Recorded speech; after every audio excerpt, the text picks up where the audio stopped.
Това прозвучава малко грозно. Това нещо го снимам за последен път и честно ви казвам, каквото стане това. Здравейте, приятели! Добре сте ми дошли в новия влог.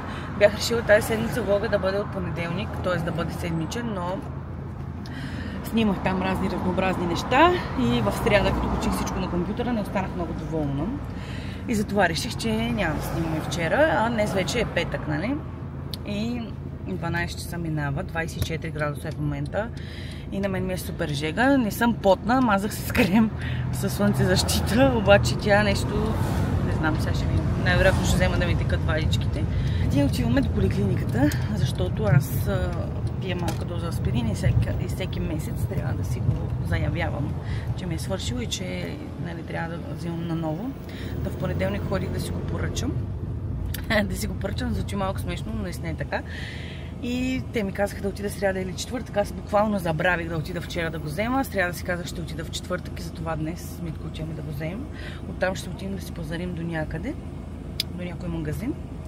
И след това имам час в 1:30 ще ходя да ми бият една инжекция до болницата, защото съм с отрицателна кръвна група и се налага да ми я бият просто.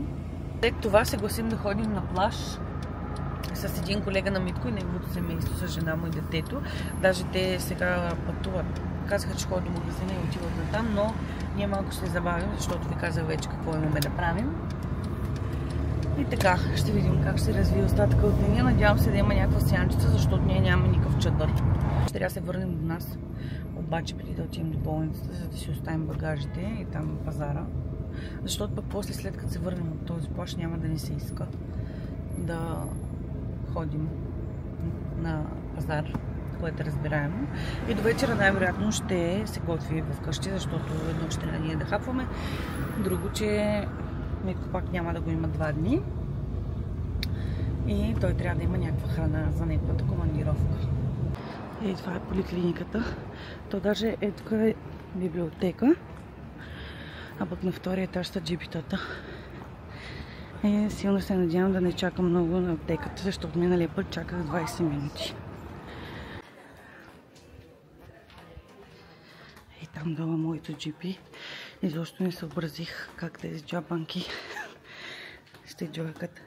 Сега да видим Митко къде е паркирал. Взех си аспиринчето. Тук ми го дават с рецепта.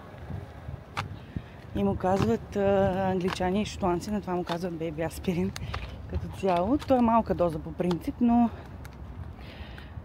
в магазините може да си го купите свободно и мисля, че 300 мг. Има и 150, обаче аз не знам защо на мен ми го дават с рецепта. Доскоро, до когато трябваше да пия фолиева, ми я бяха вдигнали, също пиех по 5 мг, защото аспирина един вид изяжда фолиевата и не е достатъчно. Ох, щеше да ми е по-лесно да му се обадя, ама и той щеше да е по-лесно, ако ми беше казал къде е паркирал. Чакайте да видим.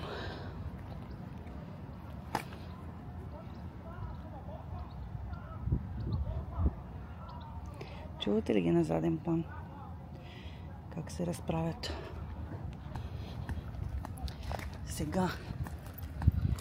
Вече е 12:28, аз почаках 10-15 минутки на аптеката. Нали, първо отидох да си взема рецептата и после чаках на аптеката. Всъщност не знам дали са 15, ама 10 със сигурност чаках. И не знам сега как ще съчетаем нещата, да отидем до магазина, после да се върнем до нас и да отидем до поликлиниката, до болницата, да е по-скоро за тази въпросна инжекция. Но сега ще видим как ще стане нещата. Всички банани са супер зелени, пардон. И не знам какви да взема, защото аз правя на Митко доста често едни палачинки, а те по-жълтеят. Малко са гадни, ама ще станат. Правя едни палачинки и ми трябват банани. Съвсем скоро разбрах в това мляко Онкен, че има... Вижте какво. И затова взехме да купуваме от него по-честичко. Пазара е готов. Само да си платим и отиваме към болницата, защото вече е 1 часа. Ние сме за левелто. Ето ме отново, току-що излязохме от болницата. Чакайте да ви покажа какво ми биха. Също то е в мускула ти бият, ето го това антитивъпросното. И ми взеха и кръвни изследвания да ми проверят желязото. И нали такива рутини те при бременните правят, но сега казах, че предимно е заради желязото. Тя миналия път, моята акушерка ми каза, че ще ми взимат, че ще ми прави кръвни, но аз мислех, че това ще стане във вторник, защото тогава имам час с нея. И тя тогава всъщност ще слушаме и бебето с едно устройство, не знам как се казва. Нали, аз лягам на кушетката и тя идва и точно с пипаме корема на две места и разбира бебето къде е и веднага му слага това въпросното устройство и така да следим, се чува на бебето пулса и нали, тя там се преценя някакви неща дали са в норма и така нататък. Казаха ми тук в момента, че няма да има от това антиди, няма никакви странични ефекти. Единствено, нали, може да си почувствам леко ръката, така, понеже е мускулна инжекция. Нали, нещо като, даже не знам дали като отпадналост. Точната дума не помня коя беше. Ти помниш ли, Митко? Нещо като да ти схванта ли стегната ли? Да, нещо като да стегна да не ми е моето. И между другото, какво забелязах, нали, аз ви казах преди малко, че пия аспирин вече. Аз го пия отдавна, от 13-14 седмица. Просто като превентивна мярка, моята акушерка искаше да го пия, защото нали, изследванията ми са добри, кръвното също ми е в норма, но понеже съм с наднормени килограми, ако не сте забелязали, това аз вече ви показвам, за всеки случай така реши да пия аспирин. И както знаете, аспирина е кръворазреждащо и сега, когато ми взеха кръв, за първи път забелязах аз, че ми тече малко повече кръв, отколкото нормално, когато ми взимат, но нали не е много фрапантно. И така сега се прибираме да си оставим чантите от магазина, защото ще свари всичката храна и тръгваме, няма да се бавя много. Взехме си по едно сладолетче и сега отиваме да видим къде ще се позиционираме. Значително падна температурата тук. Направо си духа. Найде нещо студена ми. Така леко хладен вятър. И ето плащчето. Ние сега сме на Арвин. Обаче аз знам, че има и там някъде южен плаж. Пак Арвин се води. Миналия път бяхме на Трун и там ми хареса повече на мен. Но сега малко разнообразие. Не може вечно едно и също да... Не може вечно на едно и също място да ходим. Ние с Митко сега решихме малко да се разходим.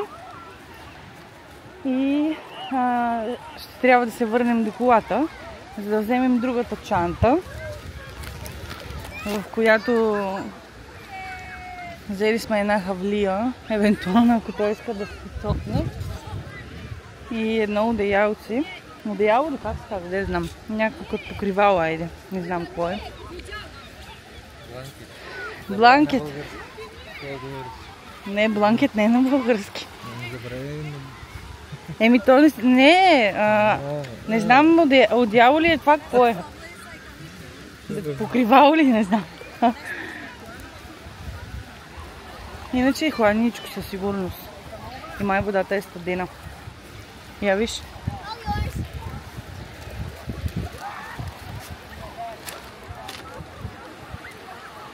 Студена ли ти е?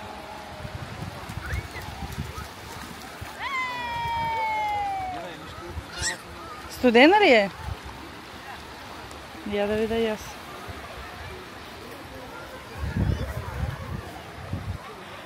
Определено на другия плаж ми хареса повече. Миналия път. Другата седмица, ако е пак такова хубаво времето, може там да отидем, ако искаш. Иначе има хора във водата. Ей, падна ми джапанката. Поне се измих.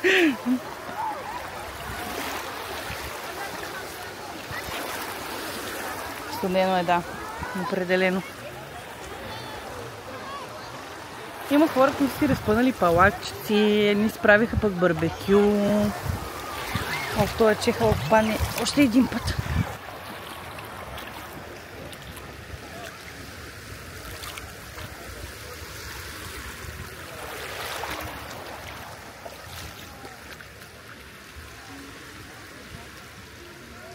Вече е 7:30, минава даже 7:35 и ние преди 5-10 минутки се тръгнахме от плажа.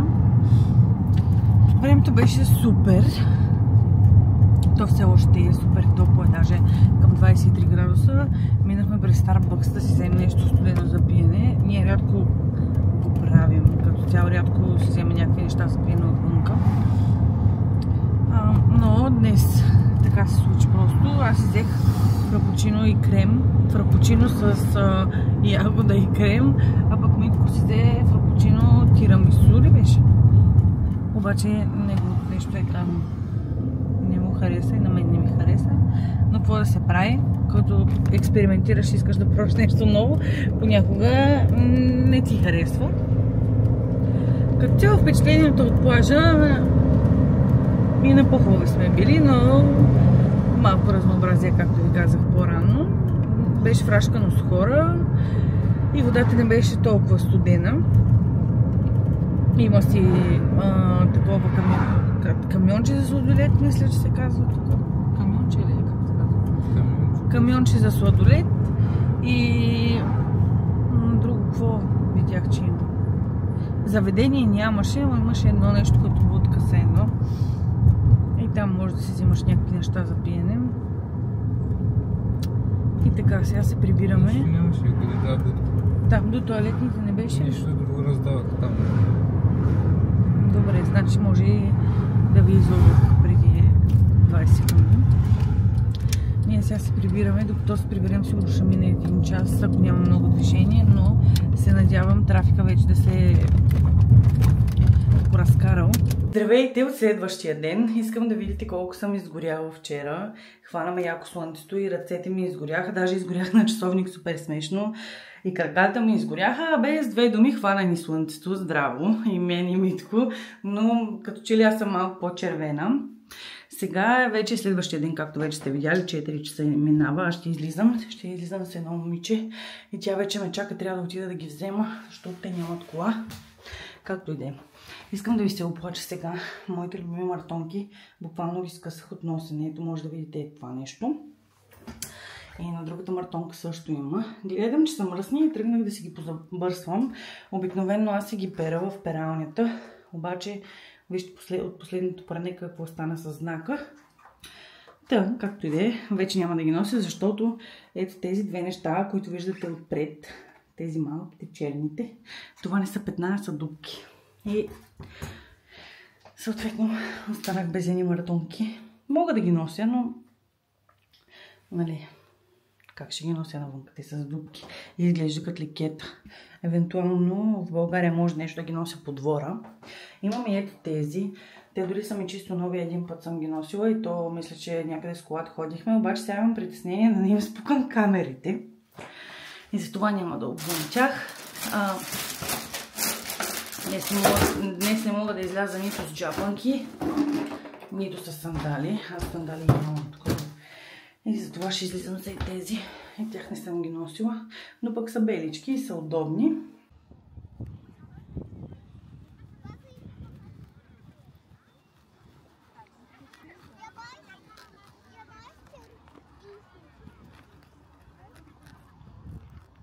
Както виждате, бяхме в парка и сега дойдохме в едно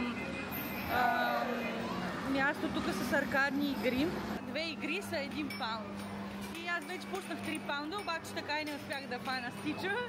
И сега ходих да си уменя още 5 паунда на монети и да видим дали ще успея.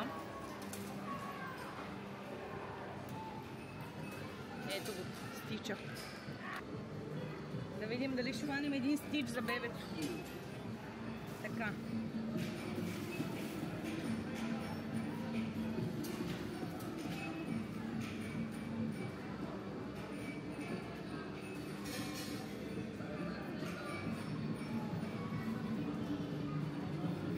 Абсурд. Тези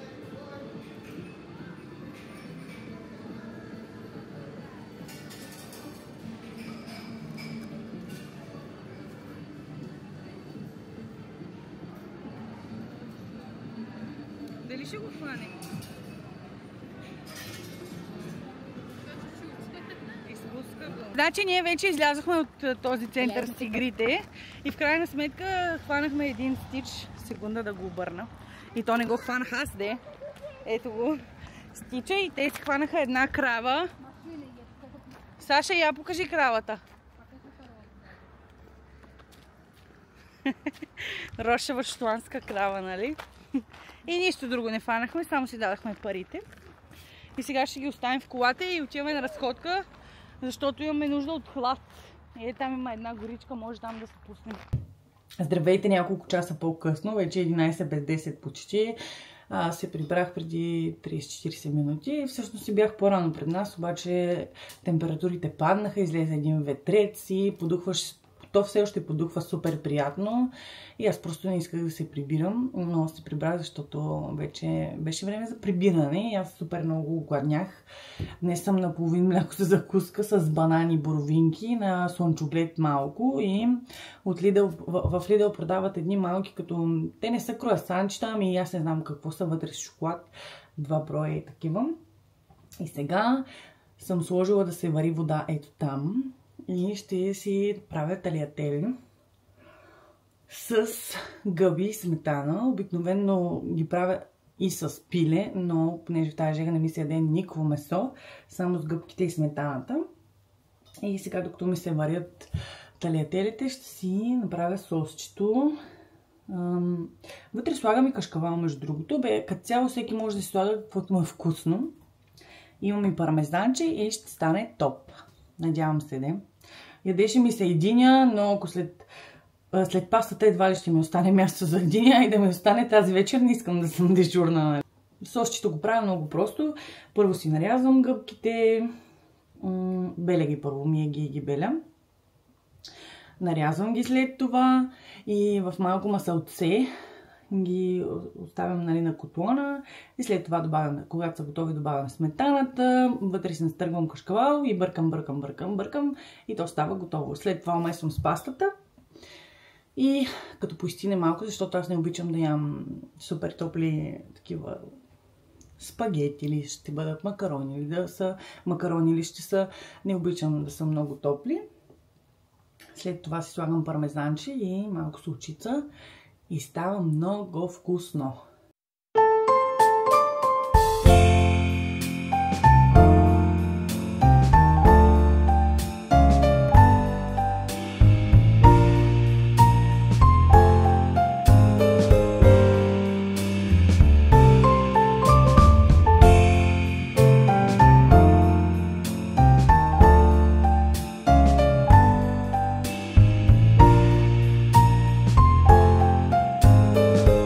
Пастата вече е готова и дори си сложих да е стива. Искам да ви кажа, ако сте от хората, които белите гъбите, не си купувайте baby mushroom, защото като се опитах да ги беля, половината гъба отиде брак. И затова просто на третата гъба вече се отказах. И затова си ги... просто не ги обелих, ги измих хубаво и си ги нарязах. Кашкавал също не добавих, защото прецених, че искам да ги хапвам само с пармезан и сега ги чакам да поистинат и ще сядам да вечерям посред нощите, но какво да се прави, понякога и така се случва. Здравейте отново от следващия ден. Аз нямам батерия, ли? Да. Имам някакви петна по лицето, не знам от какво са. Сега съм се запътила към Икеа, защото искам да си взема едно нещо като рафтче, което да сложа в един шкаф, за да стане шкафа, за да има шкаф още едно ниво, защото там, където си държим чашите, няма никакво място и се налага да ги слагам дори една върху друга. И съответно, последно време изпочупихме доста чаши и затова отидох. Не съм отишла още, сега ще тръгвам. Ще отида да видя. Исках да взема още едно и за шкафа за подправките, но се оказа, че шкафа ми е по-малък като размер от най-малкото рафтче, което се продава. И затова сега, като отида до Икеа, се надявам, нещо да не съм разбрала в сайта и всъщност да има такова нещо и за подправките. Прибрах се аз преди малко и ще използвам в момента последните... то всъщност пише, че няма, обаче има 20%, така че мога да си довърша. Нека ви кажа първо да ви оставя снимка за какво ходих до Икеа. Разбира се, щом ви оставям снимка, не ви го показвам, най-вероятно се досещате, че аз не взех каквото ми трябваше. Проверих дали го има преди да тръгна в сайта на Икеа. Там пише, че е налично, както и в момента пише, че е налично. Но да, и точно в този размер, който на нас ни трябва, съответно, за да влезе в нашия шкаф. Отивам в Икеа, поразходих се малко, съответно не открих каквото ми трябваше. Имаше една жена от магазина и я попитах, нали, казах и какво ми трябва и я попитах на къде да се насоча и тя ме изпрати на втория етаж. Отидох на втория етаж, поразкарах се още малко, разгледах и най-накрая ги открих тези въпросни неща, но не открих само в този размер, който ми трябваше. Имаше една мостра, мисля, че която я бяха използвали за декор. И съответно попитах една друга служителка, нали, къде мога да намеря от този размер, защото изрично в сайта им пише, че го има. Тя ми каза да изчакам малко, отида някъде там да провери, върна се и ми каза, знаем, че пише, че е налично, но тук в момента го няма, проверете в шоурума. Нали, тя ми каза къде да отида да проверя, обаче той шоурума в Икеа е супер голям. Но, въпреки всичко, аз отидох, разгледах, никъде не намерих. И в крайна сметка ми стана супер тъпо, защото на мен ми трябваше точно това нещо, защото постоянно трошим чаши вкъщи и то предимно аз ги чубеде.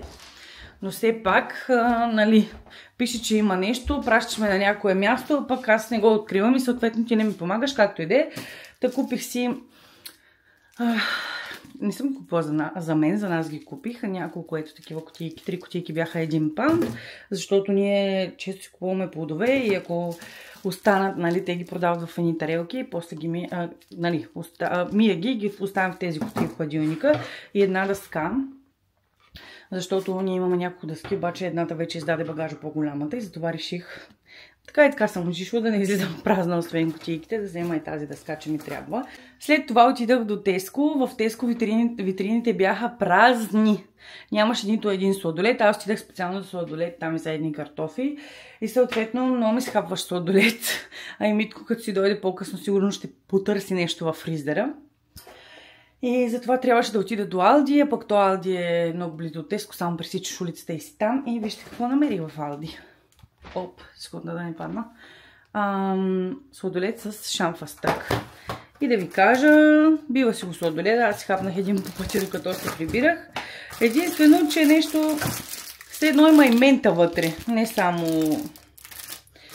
пистачио. Много ми хареса, така че който живее някъде, където има Алди, може да отида да си купи. Сега, секунда да ги прибера във фризера. Вижте как ми се зачерви окото само от защитата на Skin 1004. Ако, както вече сте разбрали, аз мисля, че казах вчера ли беше в петък ли, че ако нещо си разтъркам очите, супер много започва да ми лети. Сега ще трябва да отида да си махна, да си изчистя лицето, защото е много гадно. Друго, което искам да направя, сега ще махна тази блуза и ще ходя да правя кефтета от тиквички отново. Няма да ви снимам, защото това гледахте в миналия влог. Но просто в тези жеги нищо друго не ни се яде, а пък и това е супер лесно и не ги пържа, аз ги пека, което ме улеснява. И това ще правя.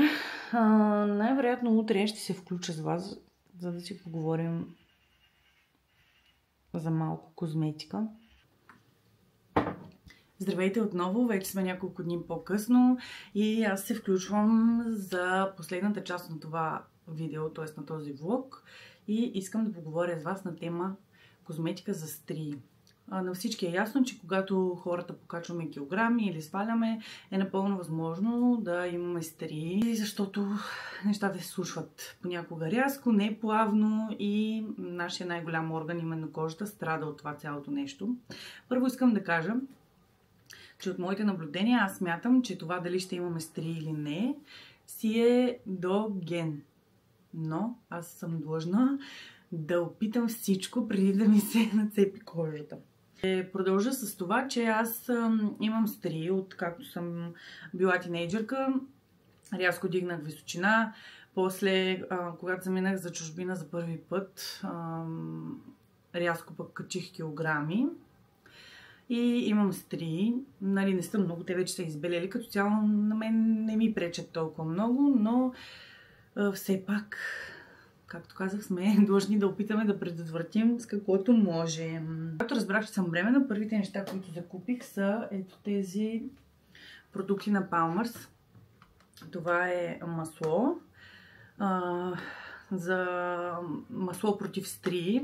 В него има колаген, еластин, арганово олио и масло от шия. И това е олио също, което е за суха и сърбяща кожа, каквато знаем, че става понякога. Аз съм от хората, които имат суха кожа и затова реших, че ще се мажа каквото и да става. Друг е въпросът, че аз забравям доста често да го правя и когато се сетя, по никое време ставам и се мажа, както и сега. Преди няколко часа се изкъпах, защото така или иначе сега ще излизам. И забравих да се намажа, затова след края на това видео ще се намажа. Така, моите наблюдения какви са? Аз използвам продукта. Първо си мажа маслото, след това си мажа олиото, понякога пък ги смесвам. Кожата ми стои доста хидратирана. Примерно вечер, когато се намажа, на сутринта, когато се събудя, още ми е мазна, така да кажа. И уха е чудесно. Имам чувство, че това ще го използвам 100 години. По колкото и да слагам, винаги е супер много голямо количество и ми остава. Също така имам още едно, защото аз си купих две.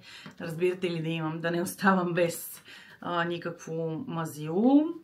Друго масло, което си взех, него ми го препоръча братовчетка ми, защото тя е по-нисичка, по-слабичка и когато забременя, тя пък нито една стрия нямаше. Нали, не знам дали имало детството, но от бременността нито една стрия не е получила и ми каза, че е използвала само единствено маслото на BioOil. На мен ми мирише на билки като цяло. Къде е моя кутията? Ето моя кутийката. Сега ще ви кажа какво има в него, какво съдържа. Всъщност не мога да ви кажа, защото пише на... Това дори не знам какъв език. Честно. Идеята ми беше да използвам първо да изхъбя тези на Palmer's и тогава да започна с това на BioOil, но като гледам няма да се случат нещата както ми се иска. Най-вероятно ще започна да смесвам така по усет, примерно сутринта с едното, вечерта с другото, през деня с третото. Друго нещо, което намерих преди няколко дни, т.е. в понеделник. В понеделник ходих до TK Maxx, не помня, мисля, че понеделник, вторник, е ето този хиалуронов серум за тяло. Това, което съм чела аз в интернет, нали, за стриите, че може би това ще помогне, а именно хиалуронова киселина. Тя ще помогне за еластичността на кожата. Както знаем, в тялото на всеки един от нас има хиалуронова киселина. Да, и това влезе в употреба. 3-4 помпички са ми достатъчни за целия корем, но аз си мажа и бюста, мажа си и бедрата и седалището си мажа също. Мисля, че вече трябва да реша кое кога ще ползвам, за да може да влязат всички продукти в употреба, а не да става безразборно, както правих до сега и реално да си има някакъв ред. Защото аз съм такъв човек в живота, че искам винаги да имам някакъв ред, някакъв план, последователност, иначе ме побърква, когато е хаос всичко около мен. Затова най-вероятно ще си продължа с продуктите на Palmer's вечер преди лягане, защото, както казах, те са най-мазнички и също миришат много хубаво, много приятно на кокос. Да, сутрин ще се мажа, като стана с това. Сега ще си говорим за детска козметика. Ние още не сме се спряли на някоя конкретна, но съм чувала много добри отзиви за козметиката на Mustela. Мои приятелки са използвали в България, както и тук една приятелка миналата година, когато очакваш своето дете, си търсиш точно козметика на Mustela. Също съм чувала за козметиката на Derma, че е много добра и за там мога да потвърдя вече, защото моя племенник преди няколко години се роди с доста суха кожа и тази козметика беше препоръчана на майка му. Съответно му се отрази много добре на кожата. Също така, сега след някоя майка да ме нападне, ще ви кажа, че съм си донесла един буркан с маса от България. По принцип е предназначена мастта да се използва за бебето, но аз не съм много сигурна, но все пак исках да я имам за всеки случай. Както вече ви казах, ние не сме спряли на конкретна козметика за бебенца, но очите ми все по-често гледат в тази на Мостела. Така че най-вероятно ще бъде тя, но ще се радвам да ми споделите вие каква козметика сте използвали за вашето детенце, какви са вашите наблюдения върху мазането с мас, имате ли наблюдения като цяло, примерно от ваши познати, близки или от самите вас, ще е още по-добре. И също така, какво мислите за стриите, дали за вас е едоген и каква козметика сте използвали вие против стрии, дали ви е помогнала, какво не ви е помогнало. Общо взето, всичко е добре дошло. Дойде момента, в който слагам край на този влог. Надявам се да ви е харесало. Давам си сметка, че този път влога не стана толкова пълен, колкото ми се искаше. Малко хаотично беше според мен. Малко от днес, малко от утре, малко от други ден. Но понякога нещата така се случват. Все пак, ако видеото ви е харесало, може да ми оставите палче нагоре, може да коментирате, дори ще се радвам да коментирате и може да се абонирате за канала, ако искате. Ново видео най-вероятно ще има в края на следващата седмица. Не съм много сигурна, но се надявам нещата да се случат както искам. До следващия влог.